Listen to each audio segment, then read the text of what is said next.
समझा जाता है कि धूप में रहने से आदमी काला पड़ जाता है, उसकी सुंदरता में कमी आ जाती है। मोटी दृष्टि से इस मान्यता की पुष्टि इस प्रकार भी होती है कि यूरोप के, अमेरिका के जिन देशों में ठंड अधिक पड़ती है, धूप कम निकलती है, वहाँ के लोग अपेक्षाकृत स्वस्थ और सुंदर होते हैं। इस प्रतिपादन के अनुसार धूप से बचना चाहिए और छाया में रहना चाहिए। यही कारण होगा कि सामंत काल के अंतःपुरों में भरी रहने वाली सुंदरियों को या रूपसियों को धूप हवा से रहित कमरों में रखा जाता था। उनके लिए असूर्य स्पर्शा शब्द प्रयुक्त होता था, जिसका अर्थ होता था वे महिलाएं जो सूर्य को देख नहीं पाती। मध्यकाल में जेल में बंद कैदियों को धूप हवा से वंचित रखा जाता था। इससे वे पके आम की तरह पीले पड़ जाते थे। हम सब ने सुभाष चंद्र बोस की कहानी पढ़ी है कि अंग्रेजों के द्वारा उनको मांडले नामक जेल में रखा गया था।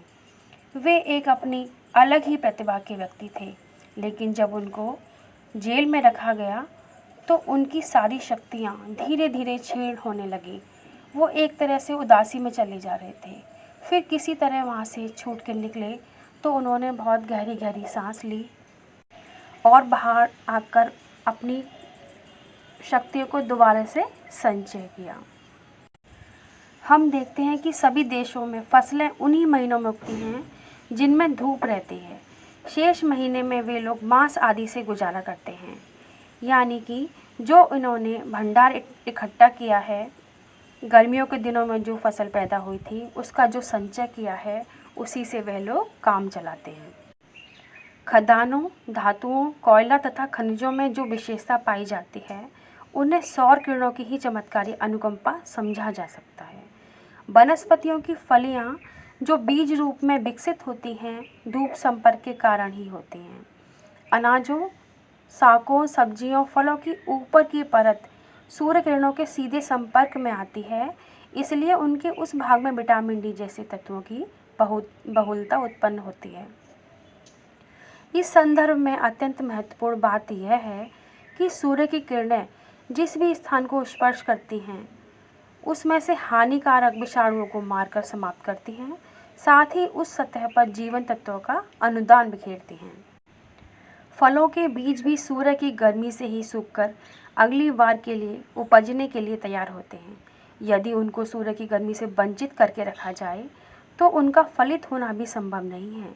यदि कुछ बीज किसी प्रकार बन भी जाएं तो स्वाद गुण उनका हल्की श्रेणी का ही होगा।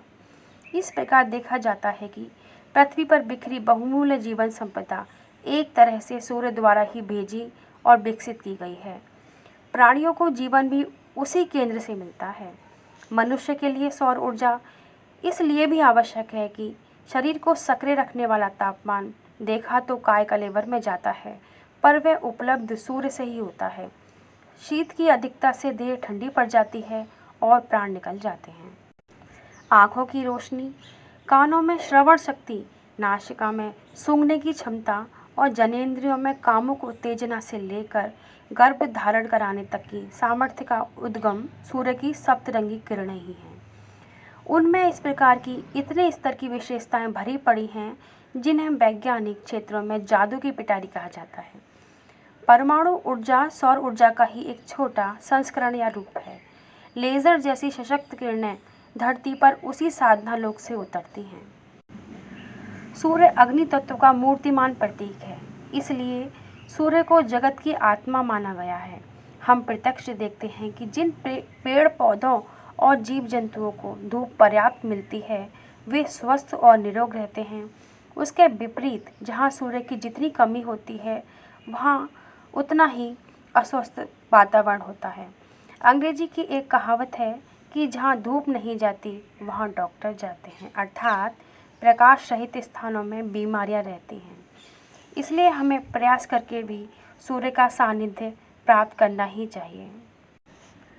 खुले प्रकाश के संपर्क में रहने वालों का शारीरिक और मानसिक स्वास्थ्य सही रहता है, पर जिन्हें अंधेरे में काम करना पड़ता है, जो धूप से जितना दूर रहते हैं, उन्हें उसी अनुपात में दुर्बलता एवं रुग्णता का शिकार बनना पड़ता है।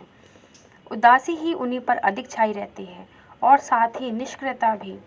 गर्मी के दिनों में अधिक काम धंधा होता है, जबकि जाड़े के दिनों में लोग सुकड़े सुकड़े बैठे रहते हैं और ठंडे हाथ पैरों से कुछ करते धरते नहीं बन पाता। शीत ऋतु और कुछ नहीं, प्रकाश की कमी से ही ठंडक बढ़ाने की प्रक्रिया है। सूर्य जब पृथ्वी से अधिक दूरी पर होता है, तब उसकी गर्मी पृथ्वी पर स्वल्प मात्रा में ही पहुंच पाती है। फलतः स्थिति बदल जाती है, पौधे बढ़ना बंद कर देते हैं, कितनों को ही पाला मार जाता है, शेष के पत्ते झड़ने लगते हैं। इस अभिशाप से पीछा तब छूटता है जब गर्मी का अनुपात बढ़ता है। बसंत का आगमन यही है। बढ़ते प्रकाश का अभिनंदन समूचे वनस्पति जगत में होता है। कोपलें फूलती हैं, फूल खिलते हैं और प्राणियों में उमंगें उफनती हैं। वे अपेक्षाकृत अधिक सक्रिय होते हैं और वंश वृद्धि के विरोध में तत्परता प्रदर्शित करते हैं।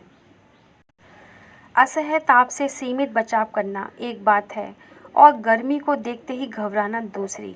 हमें ऊर्जा की आवश्यकता पग पग पर पड़ती है, इसलिए गर्मी और रोशनी के संपर्क में रहना ही हितकर है।